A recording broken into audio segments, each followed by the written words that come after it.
Hello everyone, welcome to another edition of the Tilehurst End Pubchat Extra here on our YouTube channel, or if you're listening to this on our podcast feed. However you are listening or watching us today, thank you very much for taking the time to do so. My name is Dan Wimb, editor of the Tilehurstend.com. I'd like to be joined this week by Tilehurst End writer Becca Allen. Hello. And Tilehurst End assistant editor Marc Becka. Hello. This week's topic, as you can see at the bottom of your screen, or if you're listening, as I'm going to tell you, is should Huddersfield be punished for fielding a weakened team? Now, this comes about after Huddersfield have been subject to a Football League investigation after making 10 changes for their game with Birmingham last week, which they went on to lose 2-0. Now, ordinarily, that probably wouldn't bat an eyelid. Unfortunately, Birmingham are involved right in the thick of a relegation battle. So, they're fellow relegation threatened sides, Nottingham Forest and Blackburn, not particularly happy with this. They think that the integrity of the competition has been undermined a bit by the fact that David Wagner's gone out and just said, well, we're already in the playoffs, we're going to make 10 changes, and they're not particularly happy. Now, Ollie Allen has written a great piece on this on the Tilehurstend.com that I very much encourage everyone to go and check out, but I thought I'd get your opinion on it, my good folk. Starting with you, Becca. First of all, do they even have a case to answer here? Should this even be an issue, full stop? I guess it's up to David Wagner what team he wants to play. If he wants to make the 10 changes, then that's fine. You can see why that there has been speculation that they're in the playoffs and it's affecting other results. But if they're players that are named in their 25-man squad, then what's the issue? Absolutely. I mean, that is the key thing, Mark. I mean, you name this 25-man squad. You know, you have them on the back of the programme every week. Should you not be just entitled to use them whenever you feel like it? Yeah, and if it was a bunch of 17-year-olds, then I might take a bit more of an issue with it. But the thing is that if you have, as you say, you pay these players thousands of pounds a week, you have them on your team sheet, you have them with the squad number, they're championship players, and you're playing Birmingham, who are a team who are in championship trouble, but Huddersfield, as a team that aren't in championship trouble, have earned the right to exercise their squad freedom, as it were. The thing that we have constitutional right, exactly, their Second Amendment, whatever that is. But the thing is, sorry, American viewers. But the thing is, with the Checkatrade Trophy is an example where they said to the League 1 and 2 teams, you can only make like 5 changes or so per game, and if it was injuries, then you could sort of make more or something like that. And it ended up in a bit of a farcical situation. And I think if you install that on a championship league week by week basis, you kind of end up with a situation where a team would make 6 changes and then they get fined, but they say, oh no, only 3 of them were resting and 3 of them were tactical, and you can't, obviously fine teams for tactical changes. Becca, do you think Mark Warburton and Tony Mowbray have got a point? Do you think that at this key stage in the season that Wagner should respect the very fact that they are scrapping for their lives, and that when they had to play them with a full strength side? Should Birmingham not have to do the same? I can see why they'd be annoyed at that, but would they be complaining if it was them that was playing? I don't get the whole thing with it's.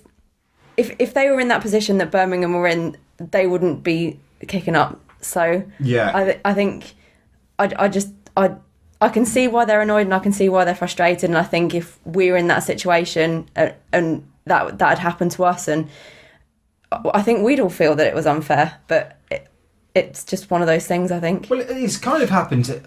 We've been on, I wouldn't say both sides of it, but in more recent years, Reading themselves, when we played Watford ahead of that FA Cup game with Bradford, made a whole raft of changes. You had a complete, almost academy side playing, didn't you? Yeah. But because it was March, no one batted an eye. Now, Watford were going for the top 2 that season, but I didn't hear of the teams in 3rd, 4th and 5th going, investigate Reading.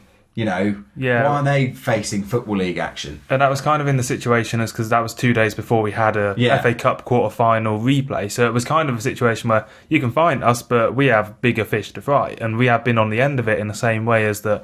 But that's what David Wagner's probably thinking. Exactly, yeah. And in 2008, when we got relegated, of course, we lost to Fulham, fell down because Fulham won away at Portsmouth the week before Portsmouth played the FA Cup final.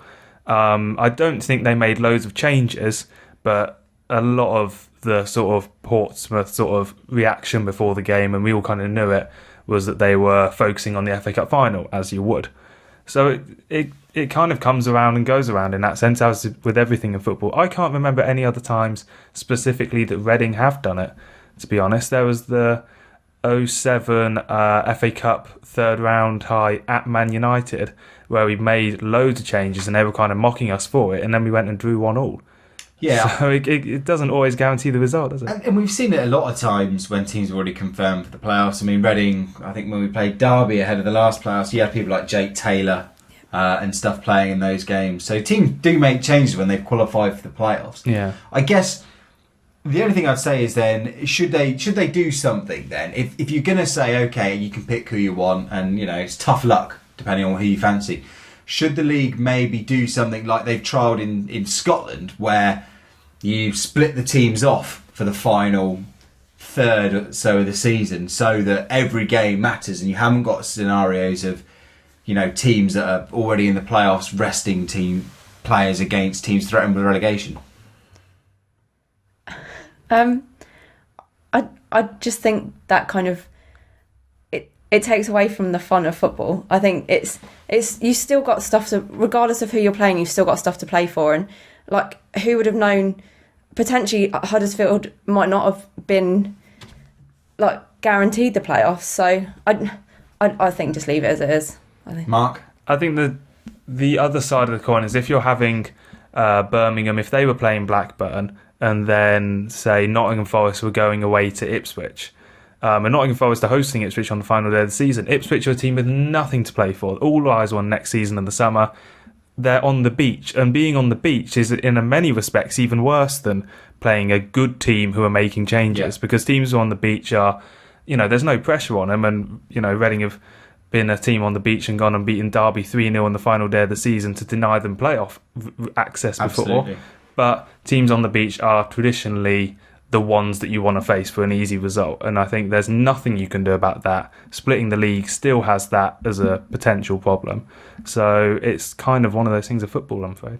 If the EFL do decide to act, do they need to come down hard on Huddersfield to set an example to future teams, or would you almost kind of say, okay, well they need to act, but like softly, just because of all the reasons we've been talking about? Yeah, I think if you're going to start finding that, if you find them like a substantial amount of money and you give that money to the teams that have been adversely affected, those teams will then say, actually, no, being relegated to League One is worth £10 million. So we would like £10 million, please. And that's just ridiculous. So I think you kind of do it like reprimand them, maybe a sort of charitable fine, as it were, a community sentence, the equivalent of. But then does that not, Becca, just send out the message that just keep doing it, we don't really care? It goes back to the thing of if the players are in that squad, then why can't you play them? I think I agree with that in terms of just the worst that's going to happen is that they're going to be fined. They're not going to have points deducted. It's not going to be that bad, and because I don't think that it warrants that. I think it's just got to stay as a bit of a fine, really. Yeah, it's difficult, and like you say, it's where do you draw the line? I mean, you know, you can say, oh, well, you made 10 changes, but, you know, what happens if you rest your top goal scorer, your leading goalkeeper, and your mega amazing £10 million midfielder? Is that not fielding a weakened side? It's where, like I say, it's where you draw the line. I can very much understand why people like Mark Warburton are upset. As we touched on, you know, I was just annoyed as any Reading fan when I, you know, saw Pompey putting out a half-arsed effort in their final Premier League game of the season that helped Fulham to win and send us down. So we've been on both ends. But like I say, earlier in the season, nobody bats an eyelid. And Nottingham Forest and Blackburn, they've had all season to get these points. They've been playing teams at other times have had distracting moments, FA Cup games and bigger fish to fry, or a certain amount of games in short periods of time. Get your job done early and don't be relying on your opponents to do you favours. Get your points in the bag and you're not worrying about it. Yeah, at the end of the day, the team that wins the league is always the team that deserves to win the league, and the teams that get relegated, not necessarily always the worst teams, but pretty much routinely are the worst teams in the league. And if that's Forest or Blackburn or Birmingham this season, then that'll be because of their quality as a team, not because of one result against a better team that have played a weaker team on the day. So going forward then, do either of you think that there needs to be a hard rule instituted in terms of it either way, as in a rule designed to say this is the amount of changes you can make, or this is the amount of changes you can't make?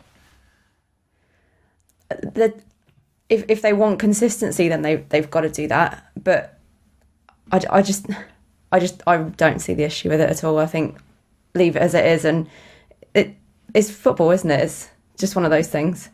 So Mark, if they would say anyone in your 25-man squad at any time, you can name them. Is that a fair rule?